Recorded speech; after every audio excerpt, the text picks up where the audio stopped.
Hello, আমি প্রিয়াঙ্কা। আর আমার মতো কে কে আছো একটু অবশ্যই কমেন্ট করে জানিয়ে।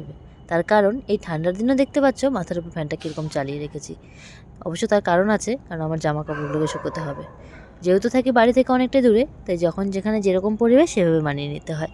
তো ফাইনালি দেখো রেডি হয়ে গেছি। আর এই বড় আয়নাটা দেখতে পেয়েছো, এটা আমার ঠিক ঘরের বাইরেই রয়েছে। আর এটাতে রেডি হওয়ার পর যদি নিজেকে না দেখি ভালো লাগে না। আর বাইরেরটা সুন্দর আলোয় সেজে উঠেছে। তো ফাইনালি আজকে আমার সঙ্গে এই দিদিটা, তো দুজনেই যাবো আজকে বাজারে। সারাদিনের ডিউটি শেষ করে সমস্ত ক্লান্তি দূর করে এবার যাচ্ছি বাজার করব। কারণ প্রতিদিনের মতো চলতে গেলে, নিজে রান্না করে খেতে গেলে আমাকে বাজারটাও করে আনতে হবে। তো ফাইনালি আমরা দুজনে বেরিয়ে পড়লাম। আর আমার এই থাকার জায়গাটাতে এত সুন্দর লাইট লাগিয়েছে, যার জন্য জায়গাটা যেন আরও খুব সুন্দর হয়ে উঠেছে। তাই এটাই বুঝলাম যে মানুষের জীবন যদি আলোকিত হয়, অনেক জিনিস আরও অনেক সুন্দর লাগে দেখতে। তো ফাইনালি দেখো আমরা মেন রাস্তায় উঠে পড়েছি। আর দুজনেই যেহেতু যাচ্ছি, দুজনের দরকারেই দুজনেই যাবো বাজার করতে। আর আমরা যেখানে থাকি তার কাছাকাছি রয়েছে পিজি হসপিটাল। আর এই গেটটা তোমরা দেখতে পাচ্ছ, এটা সেই হসপিটালেরই একটা গেট। আর এরপরেই রয়েছে একটা মন্দির এখানে সামনেই। তো মন্দিরটা, এখানকার মাও খুব জাগ্রত। এখানে বড় করে একবার বাৎসরিক একবার মেলা হয় এখানে। আর এখানে দেখছো ভোলে বাবা, হর হর মহাদেব।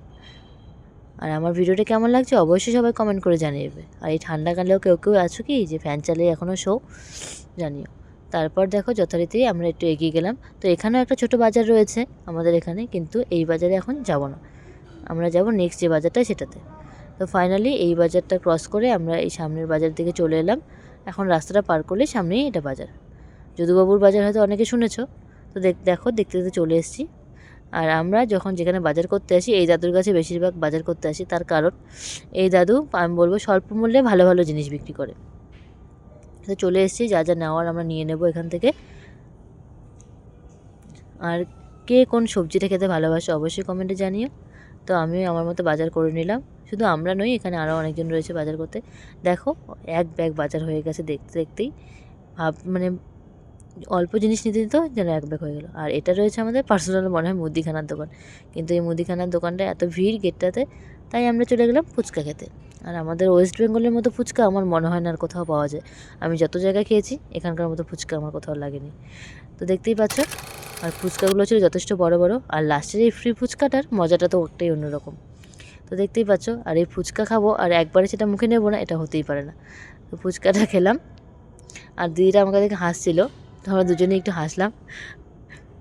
ফুচকা খাওয়া হয়ে গেল। আর এরপর জিনিসগুলো নিয়ে চলে এলাম যে এবার ফিরে যাব ঘরে। তো ফিরে আসার সময় দেখছি জিনিসগুলো রাখার জায়গাই হচ্ছে না, এত বাজার হয়ে গেছে আমাদের সেই স্বল্প সময়। তো সেগুলোকে ম্যানেজ করে চলে এলাম।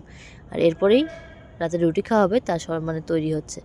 তো রুটিটা বাইরে থেকে নর্মালি আমরা কিনেই নিয়ে যাই, যেহেতু ঘরে রান্না করি, কিন্তু রুটিটা এখন কিনেই খাবো। আর এই দোকানের একটা ভালো পয়েন্ট এটাই, যেখানে কয়লার আগুনে রান্না হয় ঠিকই, কিন্তু এখানকার রুটিগুলো সমস্ত কিছু ফোলে। তো ফাইনালি সেখানকার রুটিগুলো নিয়ে চলে এসেছি ঘরে। আর ঘরে আসার পরে তো জানোই, সমস্ত জিনিসগুলো, সব সবজিগুলো ঝুড়িতে রাখলাম, গুছিয়ে রাখলাম। এইটুকুনি ছিল আজকের ভিডিও। সবাই ভালো থাকবেন, সুস্থ থাকবেন, টাটা। আর ভিডিওটা কেমন লাগলো অবশ্যই জানাবেন। শুভরাত্রি সবাইকে, বাই বাই।